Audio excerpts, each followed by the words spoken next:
Great. Thank you very much, Alexis, and shout out to Tom back there as well. It's been a pleasure collaborating with Agrisolar Consulting over the years, and good to see some friendly faces in the room here. So, going to be talking about financial and technical assistance for agrivoltaics. Okay. So, do a little background on AFT, American Farmland Trust. Talk about funding opportunities, technical assistance opportunities, and then some additional resources. So a little background on AFT. You see on the green, no farms, no food bumper sticker. That's us. Farmland conservation nonprofit committed to saving the land that sustains us by protecting farmland, keeping farmers on the land, and promoting sound farming practices. Looking at the state of Colorado, this is from our Farms Under Threat 2040 report, which was published a few years ago. This is just from 2001 to 2016. All those red areas are where we're seeing farmland conversion in the state, and you can see pretty significant just here in this valley, and then also especially along the Front Range, really in these exurban areas, it's where we tend to see a lot of conversion pressure. It's a combination of suburban sprawl and urban development. There's also farmers are dealing with concerns about water access. It's a major concern right now, especially in the San Luis Valley, where they're under consent decree from the state of Colorado to reduce their water use and get the aquifer back up to historic levels. So this is a trend that's happening, and unfortunately does not seem to be slowing down. We'd like to see that moderate and see agrivoltaics as a way that we can potentially keep some of this land in production, especially in water limited areas, keeping ag viable where it might not otherwise be.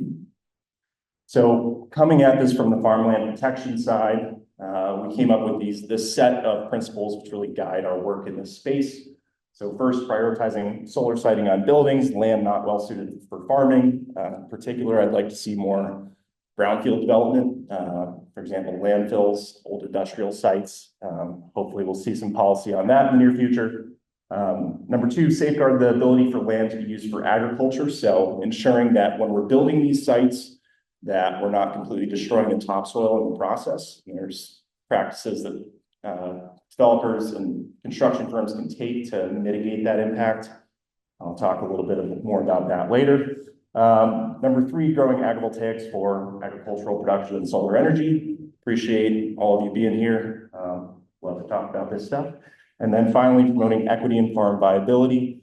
Really looking at agrivoltaics through the lens of farm viability as a key where you're able to support the rest of your operation. Help provide that revenue, can provide additional services to benefit the crops.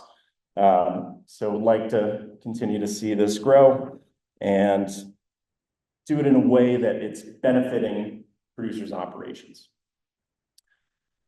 We did do a survey. This was with Agrisolar Consulting, this was 2024. And this was responses from Colorado farmers and ranchers about what they would be willing to do on a solar site.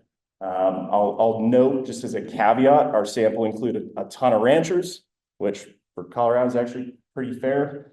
So by far, raising other livestock, primarily cattle, was of most interest to Colorado farmers.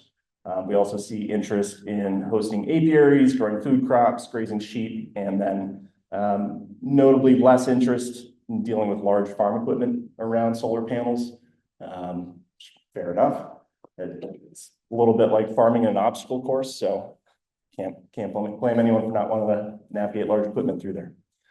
But overall, we do see quite a bit of interest from Colorado farmers in this as an opportunity for their operation. We also, again, publication we did with Agrisolar Consulting was funding opportunities for agrivoltaics in Colorado. And we published this in Q4 2024, a little over a year ago. I don't know if you've been paying attention, but a lot's changed. I would characterize it as a dynamic funding environment, charitably. So in this guide we published a little over a year ago, we highlighted federal investment tax credit for solar, USDA's Rural Energy for America program, Colorado's personal property tax exemption for agrivoltaics, and then 3 separate CDA programs that could potentially be used to, well, One of them very directly for agrivoltaics, the other two potentially could be used to support agrivoltaics.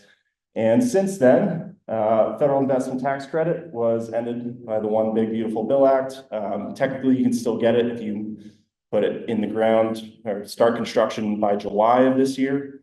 If you're talking to a farmer or a landowner and they don't already have a project that's going through permitting and has finances secured and procurement figured out as far as getting panels and steel, you're not going to hit that deadline. So for all intents and purposes, investment tax credit for any farmers who are looking to do this today, it's probably not going to be a useful opportunity. REAP program. I don't know if you saw this back in August. This came out the day I was giving a talk about federal funding for farmers. So that was a fun morning. We're still waiting on guidance from USDA. They specifically are targeting solar through loan guarantees. We don't know yet how it's going to flow through to the grant program. Seems like, again, their focus has been preventing federal funding for solar on farmland through the loan guarantees, but we're still waiting to see what they come out with. We were hoping to see back in October, and then government shutdown pushed that back, and then nothing came out, and we were hoping to see something at the start of the new year. Still haven't seen anything new, so kind of just waiting to see. We'll talk about it. It is still potentially a great opportunity, and we are seeing a lot of ag groups that are really pushing the administration to bring this funding back.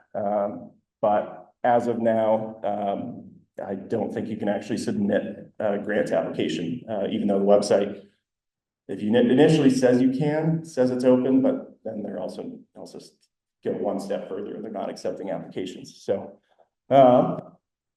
then Colorado personal property tax exemption. This hasn't changed, but it expires in 2029.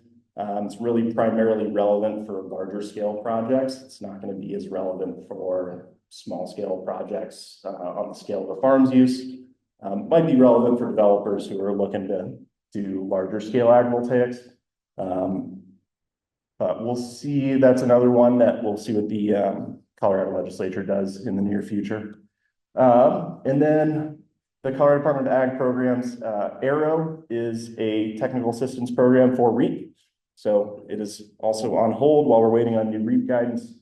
And then the Agrivoltaics R&D grants program took a 40% budget cut in the last session as Colorado is navigating budget issues. It does seem to be priority for the state and for the Department of Ag. So optimistic that that funding will stick around just at a reduced level from what we saw. So jumping in, talk a little bit about REAP. It is pretty substantial funding, up to 25% cost share for up to $1 million for renewable energy systems. And that's $1 million of grant, so that'd be a $4 million project. That was 50% under Inflation Reduction Act funding. It's now back to that 25% level it was at before. And just need to be an agricultural producer with at least 50% of your gross income coming from ag operations or be a small business located in an eligible rural area. It is a pretty lengthy application process, I will say. I see Rick over there nodding his head. He's been through this. So just want to caution that you probably want some help on the grant writing if you're a farmer who's looking to do this. It's quite a challenge. And then there's also similar funding for energy efficiency projects up to $500,000. So that can go to all sorts of opportunities, LED retrofits, improved refrigeration, irrigation pumping. There's a lot that could be funded through that.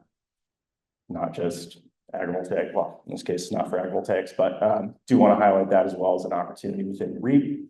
And then Colorado has the Acre 3 program, Advancing Colorado's Renewable Energy Efficiency. Again, eligibilities based on being an ag producer. I need to have annual energy costs about $5,000 for stationary equipment to be eligible for it. And this is specifically to serve on-farm energy loads. So not serving a house that's on the farm, but really serving the farm operation itself. And this is 50% cost share up to $100,000 per operation. And that can be split across multiple projects. It doesn't have to be one single project.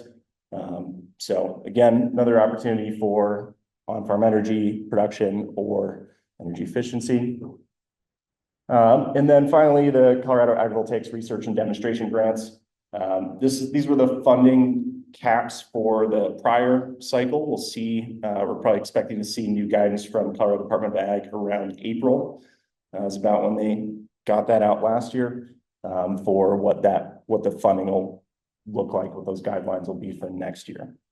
And applications for that are typically due in June, I believe. June 1st is the deadline. This past cycle, I think it'll be similar to this year. Just want to highlight some of the projects that have been funded through this. This is available on CDA's website. So we've got Agrivoltaic Shelter Belt. I believe that's out in Haxton, where they're using a bunch of thin solar panels to produce wind speeds downwind of that. They've seen pretty impressive results, frankly, on reducing wind speed, improving soil moisture, and soil retention downwind. And then we also have some funding for retrofitting solar sites for grazing there. And then lastly, want to talk about, Jordan alluded to this briefly, but a technical assistance program being offered through the National Lab of the Rockies and AFT. The applications for the second cohort open January 15th. Open January 15th. They're open through the end of the month. So that's later this week. And it's free technical assistance, no strings attached. The application's fairly quick, shouldn't take more than like 25 minutes or so. And it's for farmers and ranchers, community-based organizations, tribal communities, local governments. And I've been frankly very encouraged and excited by the diversity of projects that we've seen come through this. Everything from small scale for home blueberry production to large scale potential grazing operation in Texas to a number of like community scale arrays across the country. So seeing a lot of good interest as well. And if you have any farmers who have an idea for a project and are not really sure what steps to take, this is a great opportunity to get help with the feasibility, understanding what would be the costs, revenues, what sort of funding is available, how to have those conversations with developers, with utilities, and understand what's possible to do for them. So definitely encourage, again, if you have any farmers you work with or you yourself are a farmer who are interested, check this program out. It's a great opportunity. And then for folks who are interested in understanding kind of soil health impacts around solar, we published this resource over the summer, Solar Soil Health Guide, basically taking a step back at the NRCS soil health principles and using that as a framework for looking at solar construction and development practices to see how they can be improved to improve soil health on these sites, from early site assessment, design engineering, through construction and operation of the site. And so just a few examples of that. Number one, just doing your due diligence up front on site assessment with soil surveys and mapping and soil health testing to understand what you're working with, if there are specific areas you might want to avoid.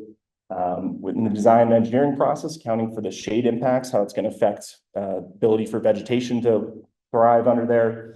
Your equipment selection, so what sort of trackers you're using. Are you going to need to grade the entire site, or are you choosing a tracker that has more slope tolerance and you can avoid disturbing the topsoil during construction? And then during construction, doing soil amendments before you put any steel in the ground. It's going to be a lot easier and cheaper to do it up front than when you have a bunch of steel piles to navigate around.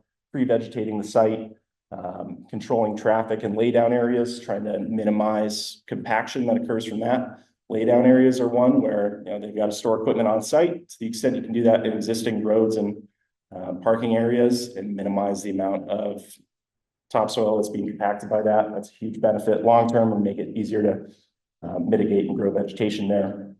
And then finally, on the operations and maintenance side,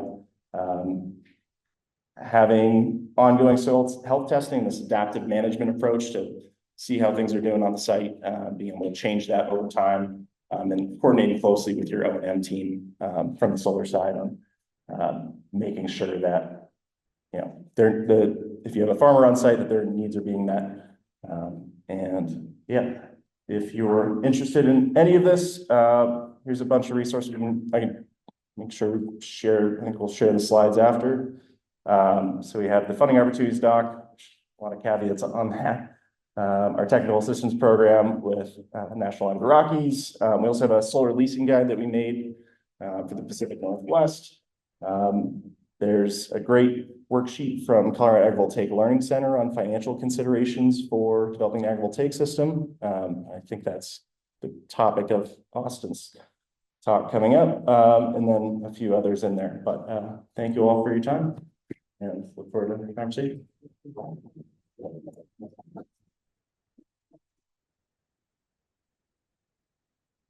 Happy to take any questions. If not, pass it on to Alexis. Do you have any questions for us?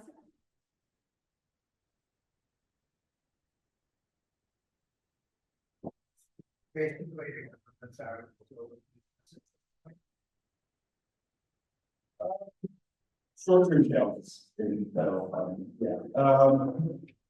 I think in the so the question is the government added opens. Short-term federal government is trying to do what they can to block progress, I'd say. I don't think that's stepping out too far. I think they're going to realize that if they want to see the data centers get back into the grid and electricity prices not skyrocket, that solar is a key part of meeting that new demand. 2/3 of all new energy generating capacity added to the grid last year.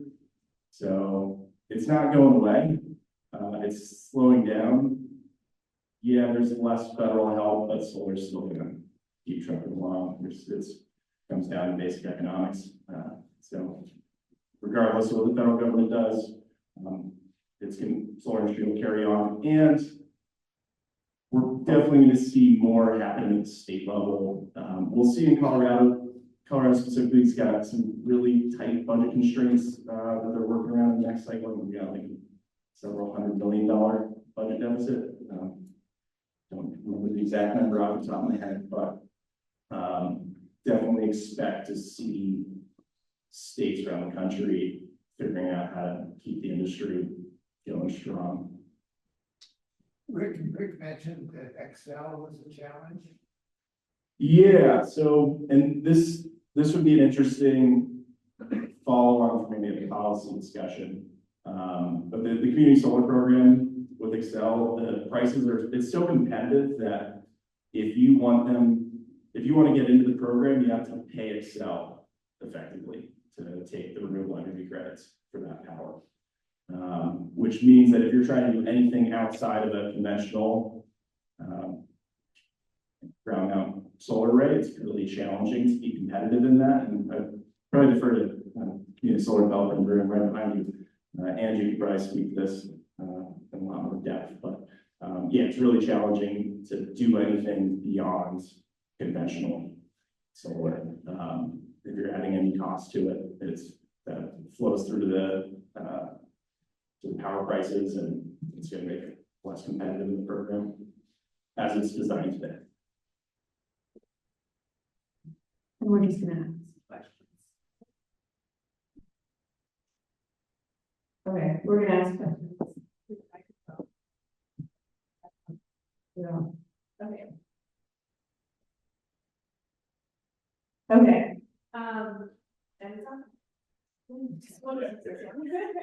Okay.